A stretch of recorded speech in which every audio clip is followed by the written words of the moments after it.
Today on the Geoff Wilson Show, I'm interviewing one of the most interesting people in the hobby, Raphael, the Prizm Gawd. He's a dealer, he's a card show operator, and he has a strong point of view on where the hobby is going next.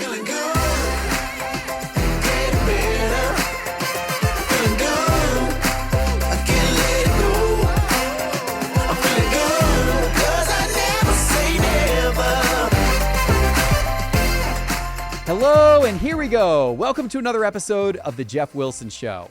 If we're going to grow the hobby, we need more entrepreneurs. And specifically, we need entrepreneurs who don't just look like me. Getting more entrepreneurs with more diverse backgrounds into the hobby is paramount to the hobby being able to attract more collectors of different types. We need minorities. We need women. We need people of all different walks of life to come into the hobby and not just collect, but start businesses, start ventures, put their passion, put their effort, put their soul into growing the hobby and making the hobby accessible to all. And that is exactly what Raphael, the Prizm Gawd, has done. Through sheer willpower, he has built up a brand in the hobby around his card show, Culture Collision. And when he started Culture Collision, he didn't really know how to do it. He didn't know what he was doing, but he knew that if he set a date for a show and worked his tail off, that he would figure it out. And figure it out he did. He learned a lot of lessons along the way, but now as we roll into 2024, he is planning two of the biggest card shows that the Southeast US has ever seen. He's an entrepreneurial success story and a minority with a great perspective on diversity in the hobby. So let's bring him on and let's talk now with Raphael. Raphael, welcome to the show. Very happy to have you here. Yes. Happy to be here. You are a Atlanta legend in the card space, which is really cool. So it's neat having a hometown guy here. Yeah. And a legend in many ways, the founder of Culture Collision, and you're doing all kinds of interesting stuff. And you've had many years of experience as a dealer. So yeah, I want to start by tracing through that a little bit. Like how did you get started with all of this, or maybe even before that? How did you get exposed to cards to begin with? Wow. Man, it started out, I had to be in my probably 10 years old. Okay. I just remember living in my grandmother's house and going upstairs to her attic and finding cards. Coming to find out they were my cousin's cards. I kept them though.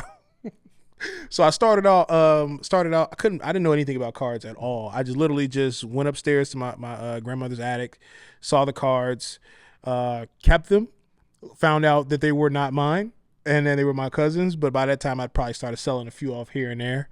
Had ambitions on going to a card shop, but unfortunately, like living on the west side of Chicago, there's not too many card shops in the west side of Chicago, right? I ended up finding out about at the time it was called the Sun Times card show, which was basically, I guess later on became the Chicago Spectacular. Okay. It used to be sponsored by the newspaper back then. Interesting. Okay. So we used to I remember seeing as a kid, oh man, maybe not Dennis Rodman, but Frank Thomas, Ozzie Guillen. Yeah. Seeing because at the time I was big on baseball. At the time I was baseball over basketball because I played baseball. And seeing like my favorite baseball player in the Sun Times and saying, "Oh, I want to go to that. Mom, can you take me to that?" And I think my mom took me probably not the first year I started collecting at 10 years old, but probably by the time I was like 12 or 13. Yeah. I got a little bit older. She was like, "Yeah, okay." He keeps asking me to take him to a show, and that was my first card show I ever been to. Was the Chicago. Interesting. What year approximately was this? Man, before I got to high school, I can promise you that. Okay. It was before high school, and I don't want to tell how old I am, but let's just say it was in the 90s. Okay. Okay. That's interesting. That's definitely an old school show. I'm actually curious. We're going to talk as the conversation goes on. I want to talk about like diversity in cards and how that's changed over time. But I'm curious back then. Yeah. So I went to card shows in the late 80s. Up to about 90, maybe 91. That was kind of more my era. Yeah. My recollection of card shows back then was just a sea of like middle-aged white men, mostly overweight and balding and, maybe not the most attractive crew. Right. We've gotten a little bit better since then. I agree. Some of that's still out there, but there's obviously more diversity and everything like that today. What did a show look like in Chicago at that time? Wow. I'm not gonna lie to you. I don't really recall. Okay. I'm more so was thinking like I was walking around and I wanted to see a Jordan rookie. Yeah. Okay. And so you didn't walk in and feel out of place per se. No, when I was a kid back then, I was too ignorant to kind of really realize what was going on or what was supposed to be or what's out of place and what's in place. I was more so just wanted to go for the experience. And I think at the time, right, I remember just like I said, seeing my favorite baseball player and I'm like, I want to go see him. Ozzie Guillen, I'm a White Sox fan. Yep. Yeah, no, that's awesome. Okay, so you got exposed to cards and this, did you continue on with cards at that point, or did you do like what a lot of people did, which is kind of lose touch with them for a while? Yeah, that's interesting you say that, because I think that now that I think about it, I think there was definitely a gap, right? There was definitely a gap between that moment at 12, 13 years old, and then I got back into it. I ain't going to say seriously. I'm just going to say I got back into it when I was in high school. Okay. So maybe like a 3-4 year gap. Okay. So it wasn't a big gap for you. No. For me, it was like a 20, 30 year gap in between, but for you, it was a little bit less. Well, the hobby's always kind of been in my life, even like leading me to my best friend, Jesse Howard. Jesse Howard and Ryan Glover. We used to, in high school, I remember being, a freshman, sophomore year, because they were freshmen at the time. We used to catch the bus together and go to the card shop. Like my second year of high school. And I got back into cards that way because they brought cards. Hey, you had an autographed Jordan card. I'm like, oh, cool. That's exciting. Found out it was fake, but that's fine. But back then, you're exciting. Yeah, in high school, you're happy about anything you can get your hands on. And at the time, I couldn't afford to really buy cards. I would go to the shop. I might have had $100. I might have saved up $100 because I think my mom used to give me allowance to buy food. I didn't eat food. Okay.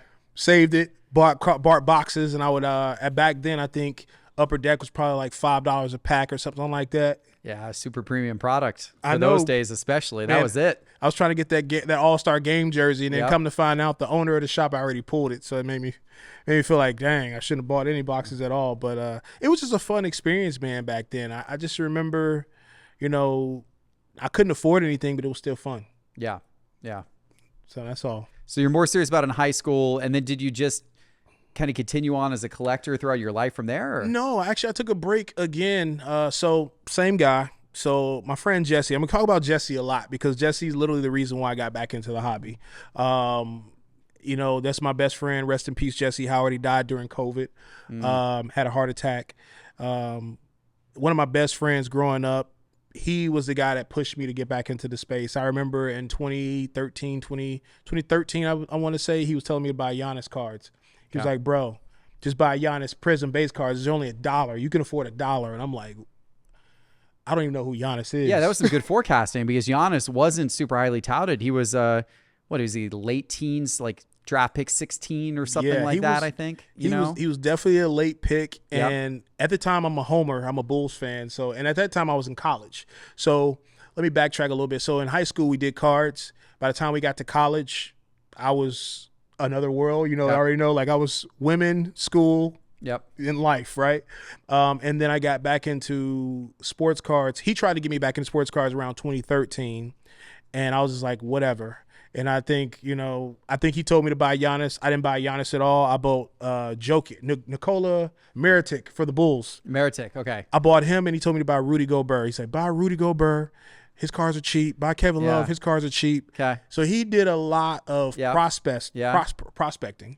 Those were all okay, but Giannis was the one. Giannis was the one. What's funny is he actually did really well on Kevin Love too, because Kevin Love had, I think he became an all-star before he got traded to the Cleveland Cavaliers. Yeah, he had some good years. He But he was buying NTs for $50. Okay, yeah. So hindsight, he made a lot of money on that too. $50 to $500. Yeah. He 10x his money, which I think is a great, prospecting. Right, it's the best you could probably do in most cases. And then led from there, I kind of like, all right, let me just see what cards can do. I saw him start making real money when he bought Steven Strasburg and Mike Trout. Okay. That was when I probably started doing baseball. I remember I told you I did baseball. Around then, I was looking for Bryce Harper, Jackie Bradley, and I kept getting this guy named Mike Trout. And nobody wanted Mike Trout back then. Everybody wanted Bryce Harper and everybody else. And then he was the other guy that kind of took off. I didn't expect that to happen. Yeah, interesting. Okay, so Yeah, those are some good names to have the cards of. Were you doing? I know today you set up as a dealer a lot at shows. So were you actually starting to deal back then, or when did that kind of switch? Was it this wasn't your full-time thing at that point? No. I was in college. Trying to figure things out. Back then I was probably doing music. I was a big sneakerhead back then. So back then in college, I was maxing out my credit cards, buying sneakers, and probably flipping them and just paying them off. So it was just a way to kind of get by.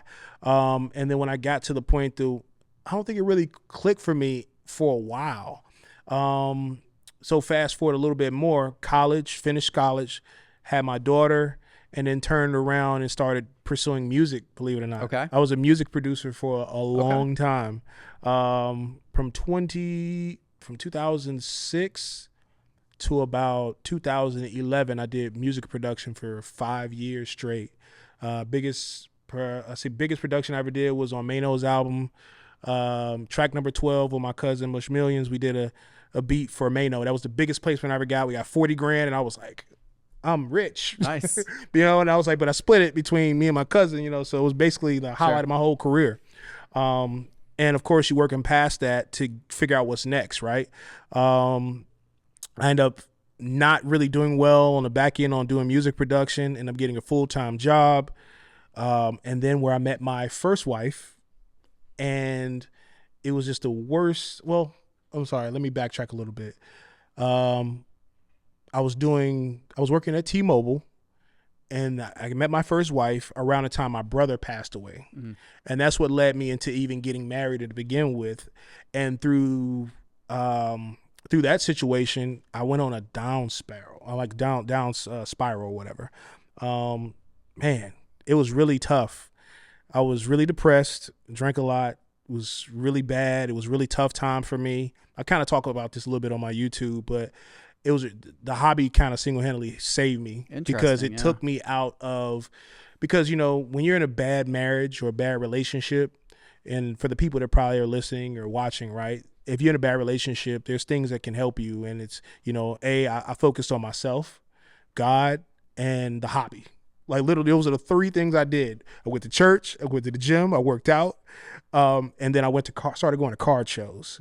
I started traveling with, got rest in peace, Lee Phillips, Terry Doolin, Jeremy. These are all the local Atlanta guys. Yep. I used to go to the shows with these guys, and that's when I first started setting up.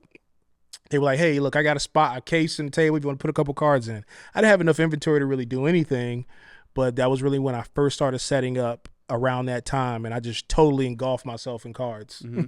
That was it. Studied everything. Wow, that's incredible. Yeah, it's interesting hearing you went through that struggle in your life, because I've only known you for a few years, but you've always come across to me as always positive, optimistic, bright. Man. You got a light to you. It seems like you're always talkative and just you always have this positivity to you. I can't imagine a stage of your life where it was complete utter opposite of that. Man, I still cry to this day. But I think that it's very important to, and I appreciate you saying that, but I think it's important to understand that things can always be worse. Mm-hmm. You can say hey, I went through this, but it could have been worse. There's always somebody that's can always do worse than what you're doing right now. So I always try to stay positive and stay focused on the next thing. My mom always says I put the cart before the horse, but I always just say, look, I figure it out. That's what it's about, figuring it out. So you start setting up at some of these card shows. The guys like Terry and Jeremy give you part of their case. At what point did it flip into actually being all of a sudden a full-time career for you? So in 2007, I want to say, I bought a case of Prizm going through this divorce, right? I bought a case of Prizm basketball. That's how Prizm Gawd was born, by the way. I bought a case of Prizm basketball for $5,500. I don't remember what it would have cost back then. Back then it was fairly cheap, hindsight, right? What 2017? Yeah, 2017. I'm 17, sorry. Yeah, I apologize. 7 would have been a little earlier. Yeah, 2017. Yeah, 2017. It was probably $5,500 for a case. Yep. I opened it up on my way, in Chicago with my friend Jesse, and I graded those things at the Nashville show. Mm-hmm. No, not Nashville. It was a Murfreesboro show. With was it Grand Slam Collectibles, was it Nathan Burns' shop. Mm-hmm. I went to his shop back when Beckett used to go there and grade. Yep. I graded a bunch of 99 cards and RCR'd them, whatever, right? And 88 out of like 90 something cards, 9.5, they're better. And we talking about the 2017 class with Mitchell and Tatum and everything. Yeah. I BGS 10 like 4 cards. Okay. And that was when I realized, oh, this might be I might be able to make some money off of this, because if I could buy a card for $10 and RCR and BGS 10 and now it's worth a couple $100, or I 9.5 it and now it's worth because I think back in 2017 base cards were still on a rise. So back then base cards were probably 50, well, I ain't gonna say $50, but you know what I mean, it was like $20. You spend $6 to RCR, you're selling for $30 to $40, so you make money. And that's when I realized you can make money in this space, and that's when I started taking it serious. Okay. Yeah. Okay. And then where were you working at the time? What job did you leave, or what were you doing where you left to actually jump into this? All right, so back then in 2017, I had left T-Mobile at the time, and I used the money that I had from, wow, it's funny. I sold all my sneakers, and I sold all of my sneakers. I remember selling all my Yeezys to a guy for like $5,000, and I took that money and I started doing stocks. I started doing day trading. Okay. So before I did cards, I was doing day trading. So I was literally just online. All right, let me figure out what's what. I remember buying Tesla stock under $100. I remember buying what was the other one? Netflix was cheap at the time, under $100. I remember buying that for like $75, and I was like, golly, now it's $400 or whatever. But I remember buying day trading, and that was just a way for me to try to figure out some different things that I might be into. And then from there, I started kind of segueing into a new idea. It was called Hall Technology. I had a marketing company. It was a mobile marketing company, like a logistics company that I was working on. It was an app. It might be still a good idea to this day, but it was like Uber for towing. You're like what? I don't know if I need that, but Uber for towing was really the idea I was focused on, because I was in my mind, I'm thinking like, how do you get a tow truck? Okay. So for your own car, if you have a issue with your car, you're talking about. Oh, I see. Okay, that's okay. I think that's useful. Yeah. If you don't have like roadside assistance or AAA or something like that, how do you get a tow truck? That's a good question. So basically, I started thinking about it being like a mobile marketing company for logistics, right? Yeah. So basically, we didn't want to stick with just just towing. We wanted to do like movers. Like, how do you move your furniture? How do you get a mover? Mm-hmm. Yeah, I guess you Google and call companies, but it's not the easiest of processes. Of course. And then on top of that, like, do you feel safe with somebody coming into your house and you don't even know who they are? And now they know where you used to live, and they know where you stay now. Yeah. And what all your stuff is. and know all your stuff is, and then they know what you have. Yeah. And so I think that was really the interesting part for me, is like trying to figure out what I would do there. So I bootstrapped that idea for a while. And I got to the point to where, because I was in a divorce, going through that marriage, I was miserable. And sports cars literally was like the only thing that was really exciting to me. It was fun. And that's where I kind of led to just doing sports cards. I started making money there, and I was like, this is what I love doing. I'm just going to do it. And this was prior to the real big boom happening. This was 100%. And so, and did you see that coming? Like, did you think it was going to take off the way that it took off? So we did. I mean, you and I both know, we saw the market change. Yeah. We saw the market was changing. I think, what was the pivotal? 2019 was when we probably started really seeing the difference, when we started seeing like Luka Doncic Prizm base cards get to like $1,000. There was month over month momentum, it felt like. I got in 2019 is really when I was, starting to really actively buy and sell. I did some of it back in 2018 as well. But like, I remember very distinctly in 2019, like every single month there was movement in prices. You felt the momentum. And when I launched the YouTube show in the summer of 2019, when I started Sports Card Investor, that was like right. Like I did it because I was like, I'm starting to see things like moving and moving and moving. And I launched the show, and it was that fall, that winter. It was just like, every week things were up and up and up, it seemed like. And people have a misconception that COVID was the reason why sports cards boomed. Sports cards were really starting to boom, like significantly boom, before COVID ever happened. 100%. If you look at the graphs, like if you go back in Market Movers and you look at the graphs of certain key cards, like in January, February, March of 2020, prior to COVID hitting, you're seeing this upward spike type pattern. Then COVID hits, everything drops back a little bit, goes kind of dead for a couple of weeks. Man. And then, of course, you see the spike again, and it continues more ferociously. COVID maybe helped accelerate things in some ways. It did do that, but that spike, that build of the market was very real, and it was occurring before COVID ever hit. I agree. I think it's still a result of now, right? Because cards still sell for significantly more than what they sold for 5 years ago. Yep. Like realistically, like, right? It still sells for more than what it was. Yeah. I mean, Jordan's still worth more than what it was 5 years ago. The PSA 10s are still worth more than what they were then. And so, they're worth more than they were even pre-COVID. Like I did a comparison of, at the beginning of this year, I did a video where I was comparing, prices today of key cards. Not obviously, rookies from the last few years where the cards are speculative, but like if you look at Jordan rookies, Tiger Woods cards, a lot of vintage cards, it's way up, but like a lot of those key cards, Kobe and even LeBron and those guys, most of those cards are above or significantly above where they even were in March of 2020 when COVID first hit. Not true with everybody, but most of them are. I agree. Yeah, I would say that's I ain't gonna lie. I think that's one of the things that's exciting to see now. With some of the cards you can purchase now, right? I mean, you talked about the pristine auctions earlier, and I think that what's exciting is being able to see those cards that used to be this high that you can buy now at affordable prices. We just seen an exquisite LeBron do like $160 grand. Like I posted on my page, like I would love to own that at this point. Yep. I mean, it was $1 million card. I would love to own it at this point because I mean, I think there's only 99 of them. I don't know if I'm ever going to be able to get a chance to own one at one point in time. So I mean, the time is probably now if it's going to be any.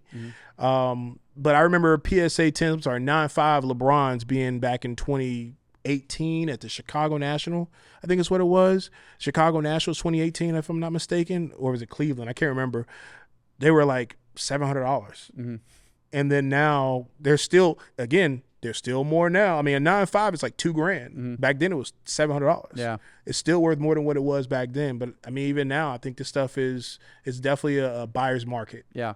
Yeah. I think we're in that phase, and people are a little worried about the economy, and, they're still worried about that. But there's been, and I mean, people could be worried about that, but there's been this talk of the recession now for 2 years. And, it's obviously interest rates are high. The conditions aren't all favorable at this moment in time. But to me, there is people love cards, and yes, their discretionary spending may be affected by their job status and the interest rates and what they have to pay for a house and all that kind of stuff. And that's all true. Yeah. But if you zoom out and you look at things over longer periods of time, I still very much believe in the trajectory of the market and the growth of the hobby. I agree. And, will prices be up or down in 6 months or 3 months or 12 months? I can't predict that. Nobody can. But will prices of key cards like the LeBrons you're describing be up in 5 or 10 years? I believe strongly, yes. I agree too. Yeah, if you zoom out and look at the macro pattern. Yeah, that's kind of similar to what we talked about earlier. I know you asked about the sneaker situation, right? Yep. Very similar. You talk about the key, like if you buy the key sneakers, right? They will stand a test of time. They'll still be relevant. They'll still be worth the value of more than $200 at retail, right? You can wear those shoes, and then after you decide you want to sell them as worn, right? You can sell them as worn and probably get $1,000. Yep. So now you wore them, enjoyed them, yep, and now you're selling them for $1,000, and you made an $800 profit off something you decided you loved, you invested into, and now it's worth more money. So it's just a different take, but different conversation. I bought the Ben and Jerry's. I know, I saw. Yeah, I wore them. I think the Culture Collision last year, right? I love those shoes. I love those shoes. Those ones I had to buy because that's like my one like high end, Nike special sneaker purchase that I have. But those have personal meaning to me because I opened 3 Ben and Jerry stores down in Florida a number of years ago. So when I saw the collab with Ben and Jerry's and Nike to produce those shoes, I'm like, okay, if I'm going to invest in some sneaker, and I'm not really doing it as an investment anymore. Just I like the shoes. Obviously, I was wearing them around, so I wouldn't do it. I wouldn't do that if it was truly an investment. But I just thought those were so cool. Man, but that's what's dope, though, right? I mean, now I agree with the fact that I'm not promoting investing into sneakers whatsoever. But I think that the cool thing is if you buy a pair of sneakers that you like, right? You bought them for did you buy resale or buy retail? I bought them on resale. I got them on StockX. Okay, so you bought them at resale. Yeah. Now, conveniently, what if you would have bought them at retail at $2,000 or $200 or $150? Yeah, right? You would have done really well with them. You could have wore them, Yep. enjoyed them, say, you know what? No, I think I'll just sell them. Mm-hmm. You sell them for $1,000. Now you made $800 off of something that you enjoy. Yeah. I think that's one of the things that I'm looking forward to seeing happen is, I think if we're all doing our job, me and you included, right? Mm-hmm. With me doing shows, you doing promoting and everything you're doing, right? We're promoting new collectors. We want new people to be involved. And I think that that's, by doing that, then we do hit our ultimate goal is trying to get new people in our space. Mm-hmm. And it does look different than what it looked like when I was a child, right? And I was ignorant then, but now I'm a little bit more conscious now. And it's like my responsibility is trying to bring in new people. Mm-hmm. And what does that look like? And I want it to be not necessarily like minorities or anybody minority, right? I want women to be involved. Yeah. Like we don't have whereas we have a few people, right? Yeah. Like we probably have a handful of people, probably 20 to 30 that's actually engaged. Mm-hmm. And then maybe 100 that are under the radar. Like I get a couple people hit me up on Instagram. Hey, look, I'm a female collector, and and I give them advice. And I think it's the only thing I can really kind of do. But I love to see more of these guys put in the forefront and see what they can bring to the table. Yeah, so. I mean, diversity is definitely a challenge, right? And Mm-hmm. with you got Fanatics, you got Tops. They say they want to 10x the collector base. Yeah, it's got to go beyond just your white middle-aged collector, right? 100%. It's got to the hobby's got to find ways to break in to other minority groups, to women, etc. And you've seen some movement in that. Like there is definitely, like at the National this year, there was absolutely more diversity in terms of minorities and women than we had seen in the past. But it's still only a small percentage. It's not representative of society, as a whole. Well, I think that's one of the things that, and I think Fanatics, having conversations with Fanatics, and I think one of the things that we're talking about is the fact that, most of these shows are all transactional. Mm-hmm. And bringing in new people might require more interaction. Yeah.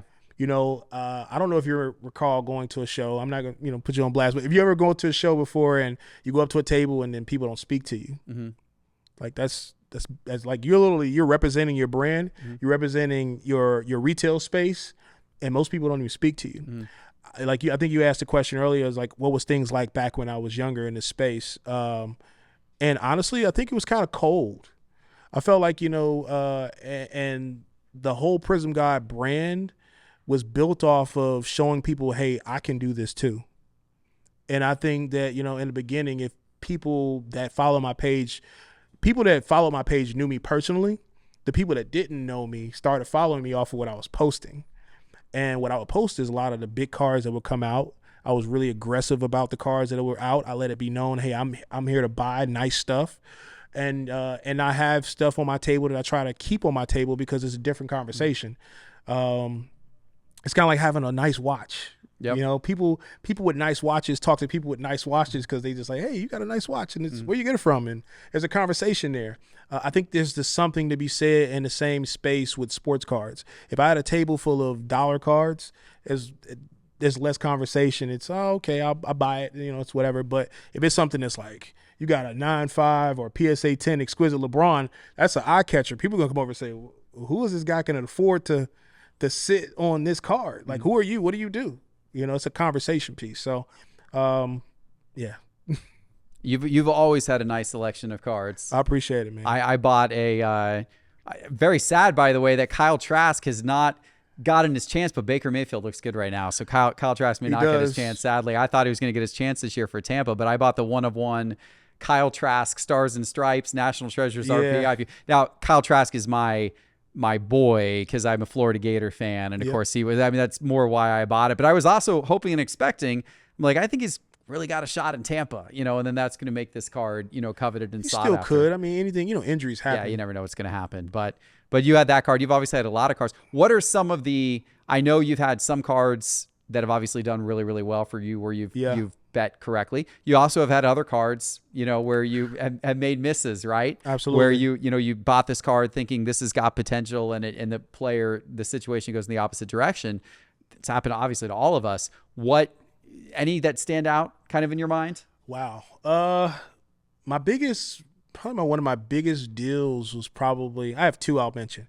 The first one was I knew about because I know basketball, is Jalen Green. I expected him to do really well last year. He did really well going into the season. I did really well buying his NT cards, and of course you grade it, you make more money, and it's what will happen. I did really well on that card. I can't say numbers, but I'll just say that I did really well. And then you have situations like Kevin Knox. I bet, like, what's funny about that year is Kevin Knox actually had a good year in 2018. Yep. 2019. His rookie year, he played really well, given the circumstances that the Knicks were trash. And then they turned around and made it harder for him by bringing in people who had played the exact same position. And I was like, well, how is he expected to succeed like this? So, I didn't do well on that. But hindsight, I didn't do that bad either, because as the market started going up, I was able to move stuff around what I sold it for. Mm-hmm. And then, some stuff I actually did better. Mm-hmm. Like, I remember buying like the Galactics out of Revolution for like $80. I was selling some of them for like $150. Yeah, they got hot. Yeah. Yeah. So I always call it mitigating your risk a little bit, right? So if you buy high, you buy low, you make a little bit of money on the low end stuff.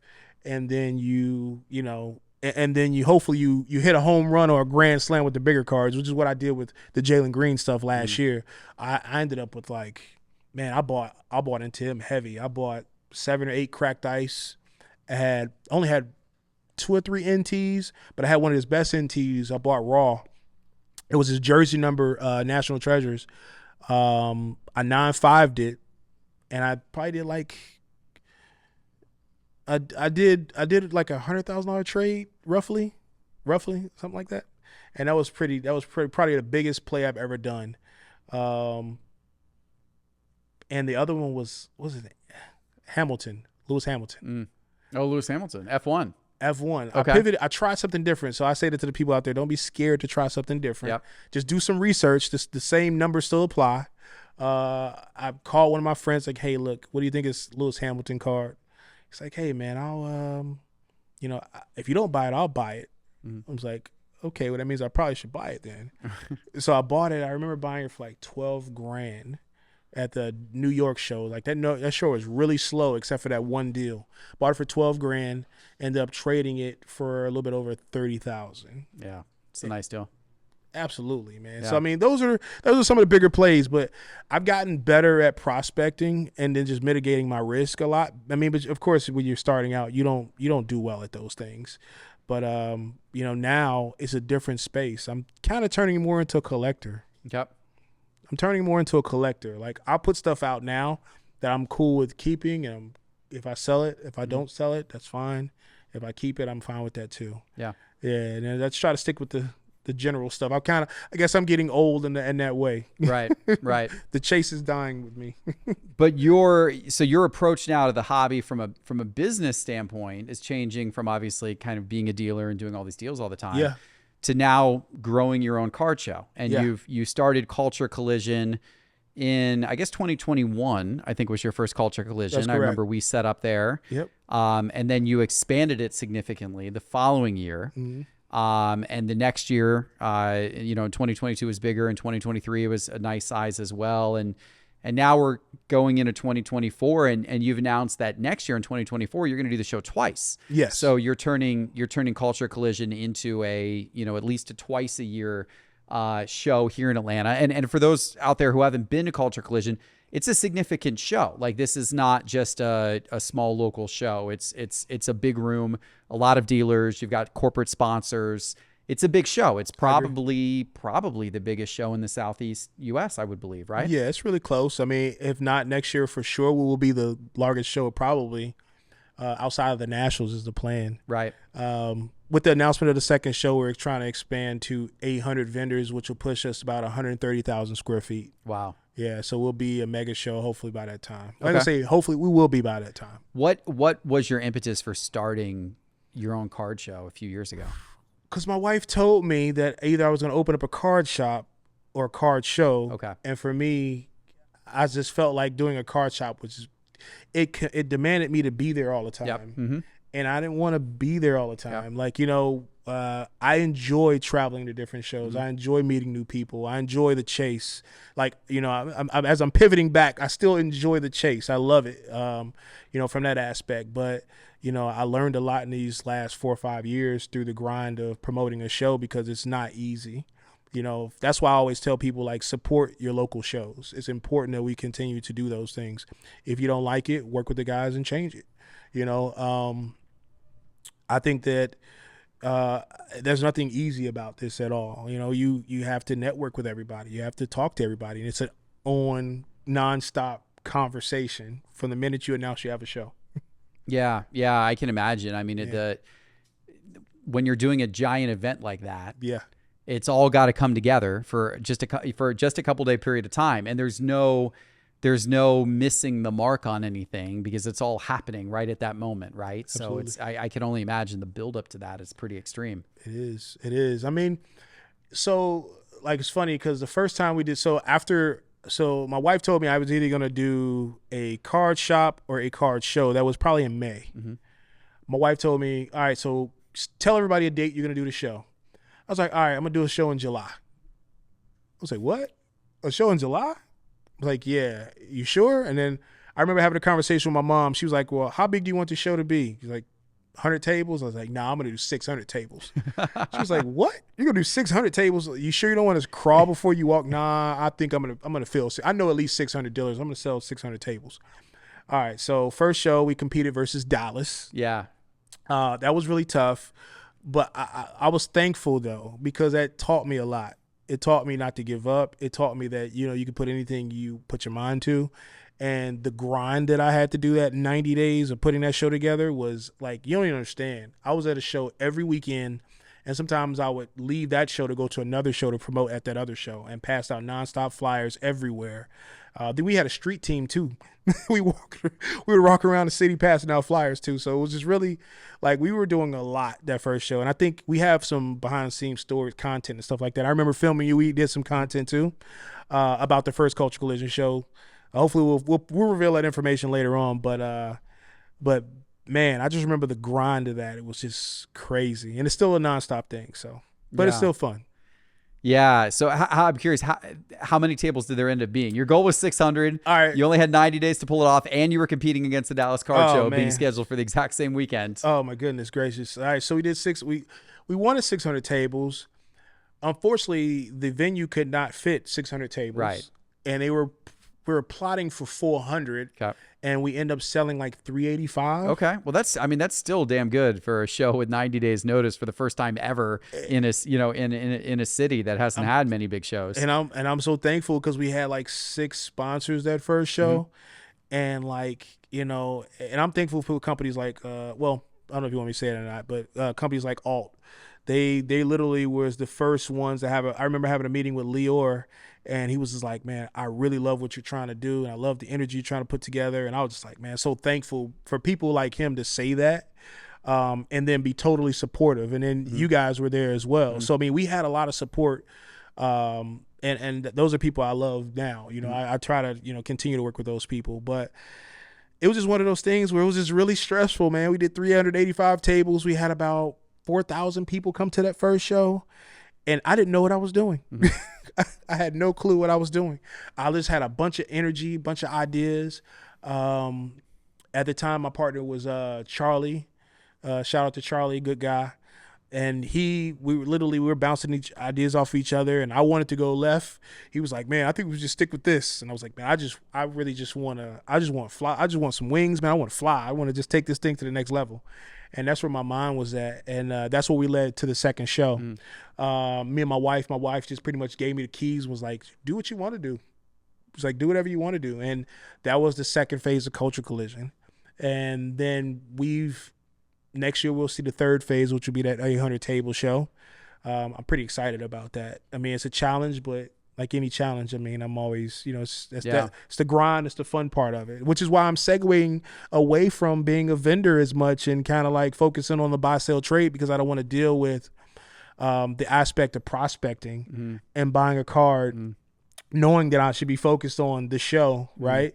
Because I rather the show be more successful and focus on bringing in new collectors than just me focus on just because I do well just buying, selling, and trading. But I think doing the shows, I think is a bigger plan, is a bigger goal.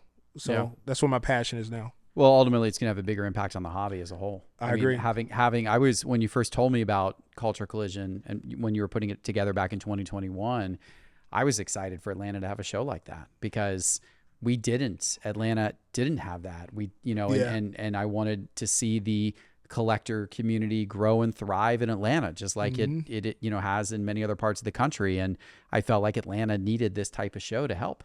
And so it's a big part of the landscape. So I feel like whenever you do a show, whenever you do something like that, it helps grow the hobby in many ways. It exposes many new people. So I agree. I mean, you made the comment earlier saying to the audience, like, please go support your local shows. You're playing, whether you're organizing the show or whether you're just simply showing up at the show and spending money and helping to build the card economy, you're serving an important role in the growth of the hobby. And so I think that's an important thing. There were so many interesting entrepreneurial lessons in what you shared about how you got the show off the ground. Like the first show, as you said, like you didn't know what you were doing, but you were just hell bent to figure it out. And you set ambitious goals for yourself. And you're like, I'm going to make up for my lack of knowledge by an incredible work ethic. And that works. That really works in business. Yeah, it does. Like you can make up for a lack of knowledge in most fields by just working your tail off. Now you're going to be less efficient. It's going to take you a lot more time than somebody with knowledge. But when you're starting out in the game, that's the best way to do it. I mean, that's how I had my early successes in the business world. I started my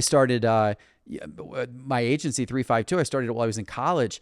I had no idea the first 5 years how to run an agency. None. But what I did know was that at that time I was single and I was willing to put in the hours and to obsess and to work 70 hours a week, plus just obsessed over the idea of I want to grow an agency and I'm going to figure this out. I'm going to figure out how to get us big, important clients and big, important projects, even though I am a nobody in Gainesville, Florida, with no professional training to do this, no skills, no connections, no right to play. Yeah. But my sheer determination and hustle is going to make up for all those shortcomings. And you can do it. And you did that with Culture Collision. You figured it out. And then once you do that first show, once you do that first event or start that first company, take on your first client, whatever it is, you have all that knowledge now, which then makes it that much better and easier and more efficient to do the second one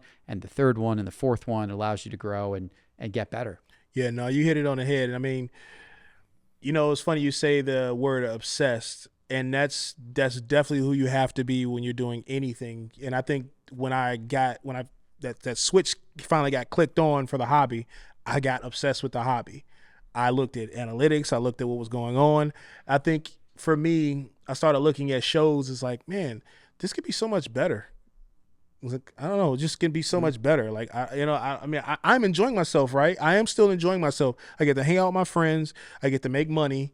I get to travel. That's fun, right? But then there's some other things that are missing. And I feel like there's just some other elements that are missing. So, and to me, I was like, okay, well, let me add my own twist to it. Let me just add my own little twist to it. And you're absolutely right. I didn't know what I was doing, but I really wanted to work really hard to show people that, hey, look, if you buy a table from me, just know that I'm going to do my best to make sure that you get what you're looking for. You're getting you're getting the attendance that maybe you want to have, right? People walking in the door, right? And then you're also having the right vendors that are there. And that's why I always say support your community, man, because it's really important and that was one thing I did when I did the first Culture Collision. I went to every card shop within an hour range and said, hey, look, if you're not at Culture Collision, you're not a part of the hobby. Mm-hmm. Literally, I said that to Bob Means too from eBay too.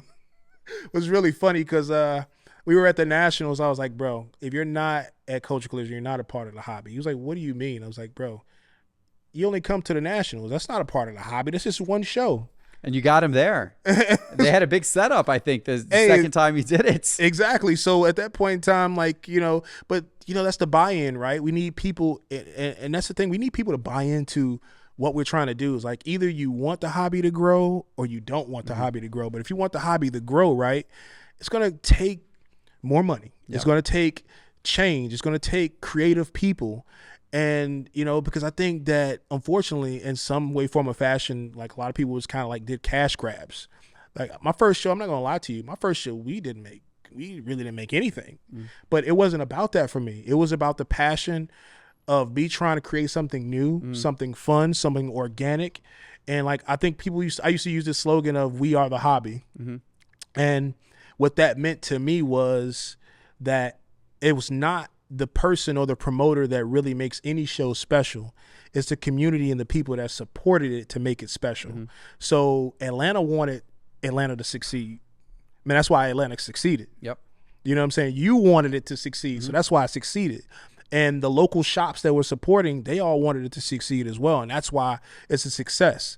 And so now let's take that idea and then let's come together and let's say, now, how do we move forward? And what does that look like? And so to me, it looks like, yeah, I know we've done well, right? I made money in the card space.